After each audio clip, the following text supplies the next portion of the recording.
But of course, in plugging one gap for getting cocaine into the country, no one can afford to take their eyes off the other routes that remain. Kurt Barling, BBC London News. So, after a day of raised hopes that the fire dispute might be over, tonight we're just hours away from an 8-day strike by firefighters. London Underground's already warned staff that it won't pay anyone who refuses to work normally during the firefighters' strike, due to start at 9 o'clock tomorrow morning. Commuters, you'll remember, faced severe disruption on some tube lines last week during the first strike, and as negotiations ended in central London, fire crews across the region were preparing for their latest walkout. From Hertfordshire, Yvonne Hall reports. Money's already tight in the Pooley household, and it's about to get tighter. Firefighter Neil Pooley stands to lose nearly £400 from next month's pay for 10 days strike action. With a wife, child, baby on the way and a new house to do up, he's a worried man. I believe that what the FBU are doing are right, and I have full faith in them that they'll get the right result for us, and I'll just have to stick by it and just survive. After 3 years training in the service, Neil from Essendon near Hertford earns just over £17,000 a year. With occasional building work, his total income's just over £18,000. When he's finished training in 18 months, he'll be on £21,500. Neil's income is so low, he qualifies for benefits under the family credit scheme. Neil's the breadwinner, so we really rely on everything that he earns to pay for everything, and what with Christmas coming, it's very hard and worrying. So if we're on strike tomorrow and they make us an offer today, we'll still be on strike and we'll have to decide on that while we're on strike. At a meeting of Hertfordshire FBU officials, there was anger over a report that the government's considering using a 19th century law called the Masters and Servants Act to get a court order banning strike action. They voted unanimously to carry on striking despite any legal action. It was a huge step to take strike action. Very, very few of us have actually taken strike action before, as it was 25 years ago. And it took a lot of courage, and I think the members are the better for it, the stronger for it. As the Pooley family start to count the cost of action, all sides agree nobody wants to strike. But with just hours to go before firefighters walk out for 8 days, there seems little prospect tonight of stopping it happening. Yvonne Hall, BBC London News, Hertfordshire.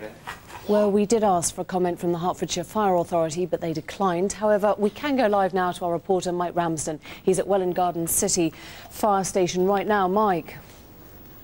Yes, it was real disappointment and obviously frustration when that announcement came through with the 4% offer this afternoon. And then shortly after that, this arrived, a porter cabin that's going to form part of the picket line when the firefighters here go on strike tomorrow morning at 9 o'clock. Two of them are here. Firstly, Derek McLeod, 8 days is a very, very long time for a strike. Can you maintain public support that long? Well, what we're going to be doing is we're not just going to be a presence on the picket line.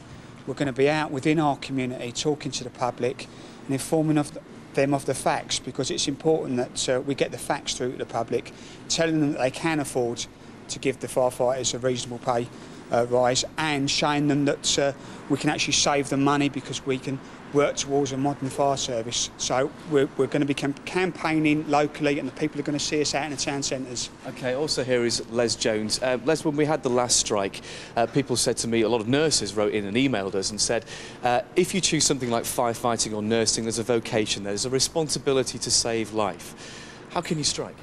I totally understand where the nurses are coming from, and I can honestly say our decision to take a strike action was a horrible decision to make, but it wasn't made lightly. You know, when we walked out the doors last Wednesday for the first time, it was an awful feeling if you'd been in that, in the room when we walked out. But what I'd like to point out is that we cancelled 2 48-hour strikes. We made an 8-day strike down to 48 hours. We then went back to work, and it's been a complete week now for negotiations to take place. OK. Basically, no. Derek, if you strike for 8 days, you lose an awful lot of money from your paycheck. Somebody in there earlier on in the fire station said Gordon Brown is simply going to starve us into submission. That's how this strike is going to be resolved. Is that what's going to happen? Well, that's an awful prospect to consider. But we've all been talking about it. That's the harsh reality. But we feel passionately about. We deserve a reasonable pay rise. Let's make that clear. We want a reasonable pay rise A reasonable offer today, I'm sure, would have suspended the strike action, but we know it's going to cost us money, but we know that we deserve a reasonable and dignified pay rise. OK, Derek and Les, thanks very much. Emily, from Welwyn Garden City Fire Station, back to you. Looks like those 8 days will begin. Thanks, Mike. Now, in other news, a 15-year-old boy is in intensive care in hospital after being stabbed in the stomach outside a school in Hertfordshire. Police say he was involved in